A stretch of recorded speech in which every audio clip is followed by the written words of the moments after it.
Let's head to Finland during the dwindling days of World War II. Let's get into it. Welcome back to my channel. I hope you're all doing well out there. And today we're going to discuss a film I wanted to see theatrically back in the springtime.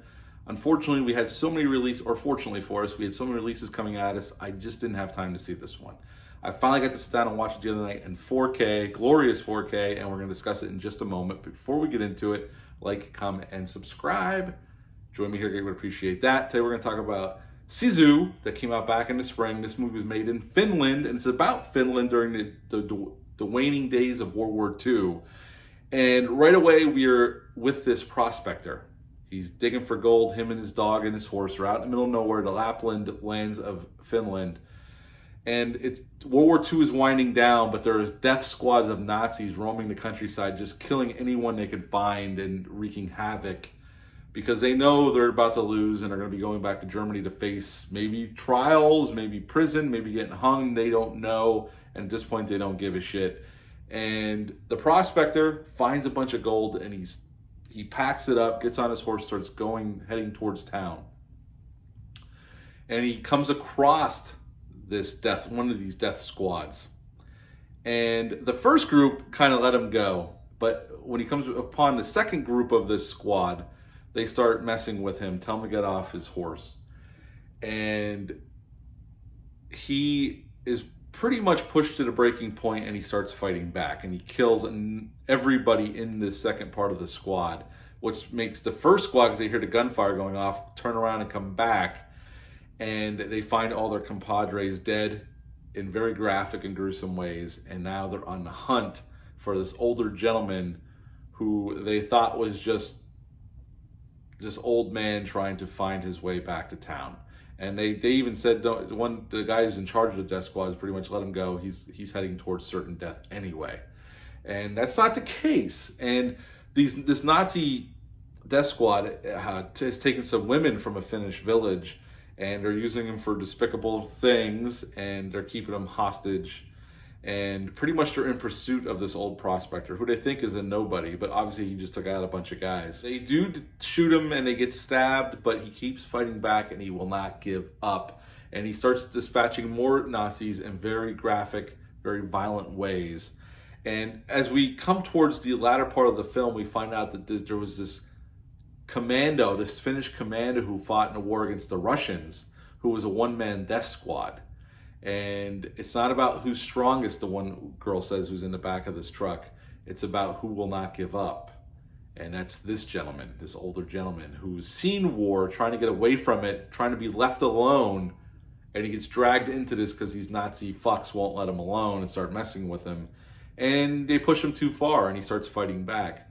And even the Nazis that are in this tank, and the leader and his subordinates, one of the subordinates calls the general, who wants them to come back to Germany through Norway and start heading back because the war is about to be over. They lost. And the commander won't give up. He wants to find this guy and kill him because he's killed a bunch of his troops. And the guy who spoke to the general looks at him and goes, "He told us we're lucky we're alive, that this is a guy you don't want to fuck with," pretty much about that. What's what he says. And basically what happens is they take his gold.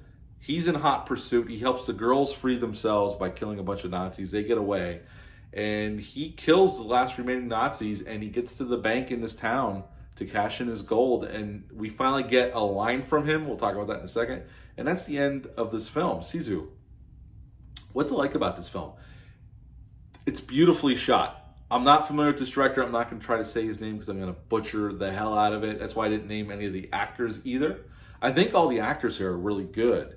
And even our main character, who doesn't talk until the end, when he cashes in his gold, he says a couple lines of dialogue, and that's all we hear from him the whole film. He does a lot with just his face and through his actions.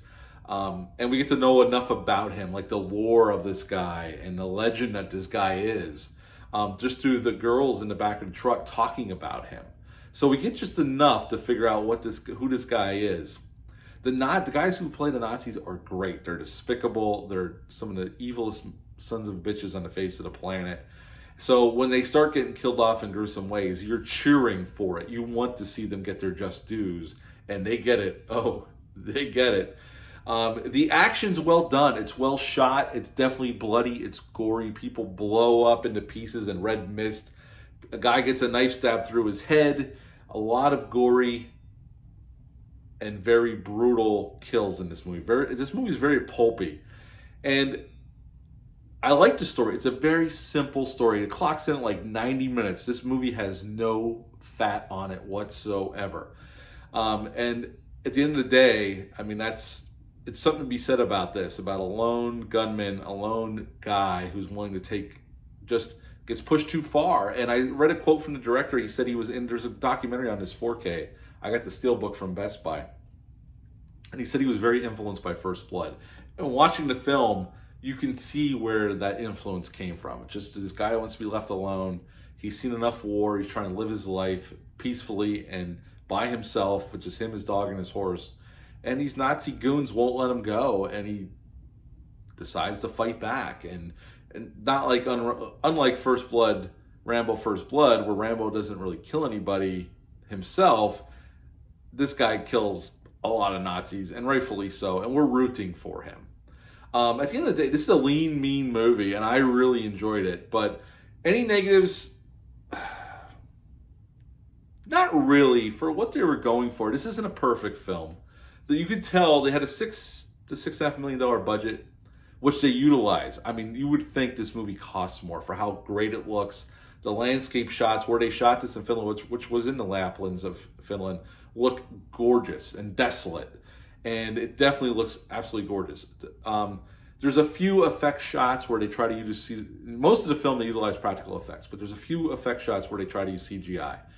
And it looks like CGI. So in those moments, it's like the effects just don't work as well. I mean, it's not Sci-Fi Channel bad CGI, but you can tell they didn't have enough money to pull off those effects, unfortunately. But overall, it's handled very well. I would say where this one would probably, this isn't for everybody, unless you're really into like those pulpy, over-the-top action films, almost like a Kill Bill. Quentin Tarantino's Kill Bill comes to mind, is that there is some over-the-top stuff in this film. This gentleman does stuff that obviously is impossible, and he lives through things. Now, I try to explain that through the legend of this guy, but this guy lives through things that no human on the face of the earth would live through. So in that aspect, for some folks, this might take them out of the film. It worked for me. I really enjoyed it. I thought this was a very solid, hard R action thriller set during World War II, where this guy just has enough and takes all of his aggression out on these Nazi bastards.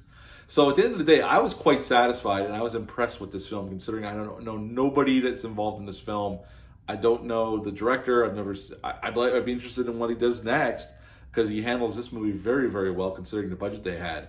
So at the end of the day, I was impressed with this one. I would give this film an 8 out of 10. It's a very solid, well done, hardcore, hard R-rated action thriller set during World War II. So if you haven't seen it, check it out. And if it sounds like a good time, if you don't mind the over-the-topness, definitely check this movie out. 8 out of 10 for Sisu. Have you seen this movie yet? Leave a comment down below. Let me know. Hit the thumbs up. Hit the subscribe button. Share this video. I would appreciate that.